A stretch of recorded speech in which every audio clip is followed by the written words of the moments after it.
biasa panggil saya Tian. Di kesempatan kali ini saya akan menjelaskan tentang pembuatan kitas suami yang disponsori oleh istri. Sebelumnya saya minta untuk kalian subscribe video ini, like dan komen, serta kalian harus share video ini ke semua sosial media Anda. Oke, kita lanjut ya. Untuk persyaratannya yang harus kalian lengkapi yaitu paspor suami, kartu keluarga Korea. Ini kartu keluarga Korea ini kalian harus sudah tercantum ya. Nah, untuk ini kalian harus juga translate ke bahasa Indonesia. Yang ketiga, kartu keluarga Indonesia. Untuk kartu keluarga Indonesia ini kalian hanya ada sendiri di dalam kartu keluarga ini karena suami belum bisa masuk selama surat izinnya masih kitas. Dan keempat itu buku nikah. Buku nikah ini bagaimana kalian ya, misalnya kalian ada nikah di Korea atau nikah di Indonesia itu nggak ada masalah, tapi kalian harus terjemahin kalau misalnya kalian nikah di Korea.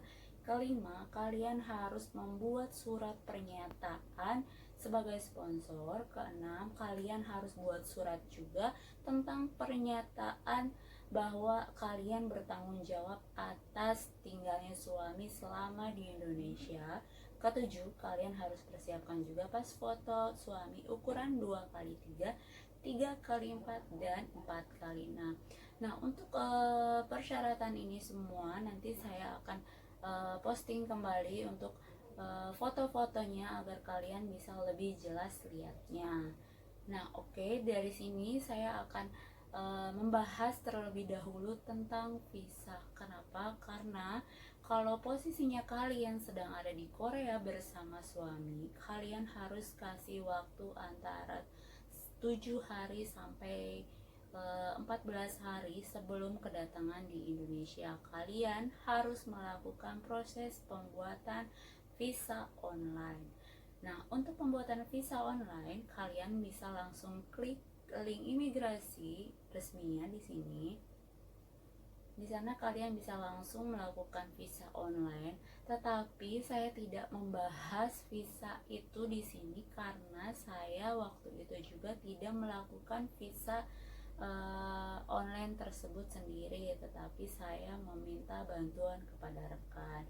Nah, kalian gak usah khawatir, nanti saya akan tambahkan link untuk cara proses pembuatan visa sendiri di sini.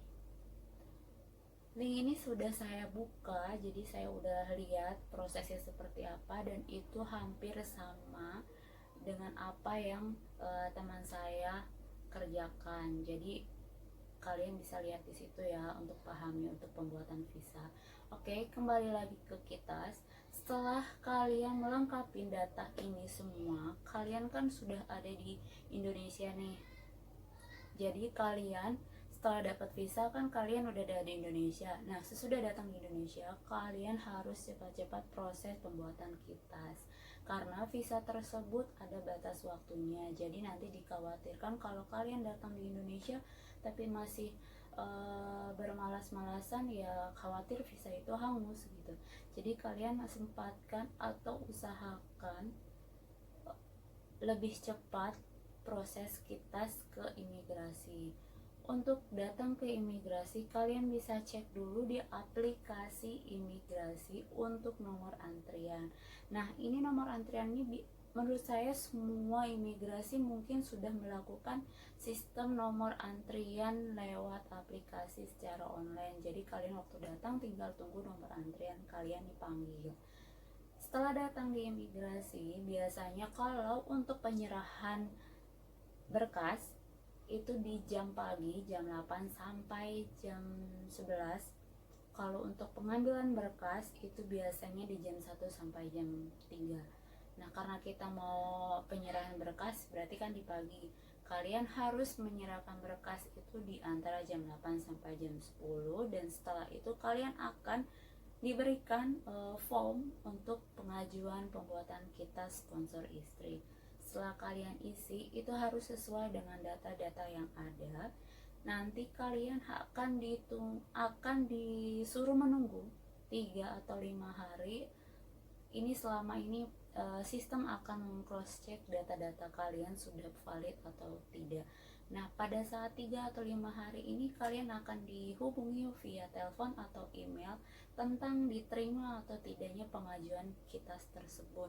Jika diterima, kalian akan langsung dilakukan penjadwalan untuk foto. Nah, foto ini biasanya dilakukan itu di jam siang, jam 1 sampai jam 3. Setelah foto, kalian harus tanyakan kepada pihak imigrasi atau pada pihak staf imigrasi untuk melakukan pembayaran. Biasanya sih waktu itu saya setelah foto langsung dikasih kayak barcode selembaran untuk pembayaran. Nah, pembayaran tersebut dilakukan di kantor pos atau di bank mandiri, tidak bisa dilakukan di imigrasi karena karena menjauhi pungli-pungli di imigrasi. Nah, setelah membayar, itu kan ada proses verifikasi juga. Setelah semuanya itu kurang lebih saya 1 minggu sih kita keluar, 1 minggu atau dua minggu ya, itu kita keluar. Nah, setelah diverifikasi, kalian nanti akan dapat telepon bahwa kita sekalian sudah selesai. Nah, setelah sudah dapat via telepon atau email, kalian datang ke imigrasi, ya udah kalian tinggal ambil kitasnya. Nah, sampai di sini kita selesai ya. Sebentar kan? Mudah. Nah, tapi masih ada embel-embel di belakangnya. Jadi bukan hanya kita saja. Setelah kitas dapat, kalian harus membuat surat tanda melapor di kepolisian.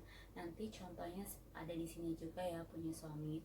Nah, kalian harus fotokopi dan bawa kitas asli serta bawa KTP kalian ke kantor kepolisian setempat. Nah, di situ nanti kalian bisa tanya untuk bagian-bagian yang mengawasi atau yang membuat surat tanda melapor untuk WNA. Biasanya sih reskrim untuk khusus WNA ada. Nah, nanti setelah di sana kan kalian ditanya dulu tuh, ini siapanya, suaminya ataukah kalian sebagai agent. Kalau kalian sebagai istrinya biasanya cuma hanya tanya sebentar, dan kalau saya sih nggak banyak tanya ya, karena semua mungkin dia lihat udah lengkap, udah cukup gitu kan. Jadi dia hanya buat, itu nggak lama kok, hanya 10 atau 15 menit. Jadi dia buat suratnya, tanda lapornya udah beres. Dan setelah itu kalian langsung aja ke dinas catatan sipil untuk melaporkan bahwa suami sudah mendapatkan kitas dan minta surat domisili. Jadi nanti dinas kependudukan akan mengeluarkan seperti KTP, tapi ditulisnya domisili. Nanti di situ sudah dijelaskan nama segala macamnya. Nah, itu biasanya waktunya kurang lebih 3 hari. Setelah mendapatkan surat domisili tersebut, ya sudah, kalian sudah selesai dan tidak perlu melakukan apapun lagi. Udah finish deh, kalian udah bahagia, udah pasti seneng ya, minta ampun, karena kalian kemana-mana udah nyaman, udah tenang. Oke ya, di kesempatan kali ini sudah semua saya jelaskan. Semoga video ini sangat bermanfaat untuk kalian yang membutuhkan, dan saya mohon untuk kalian bantu saya share video ini, like, komen, dan pastinya kalian harus subscribe terlebih dahulu ya. Oke, bye bye. Lanjut lagi ke video berikutnya. Aduh, udah pusing banget.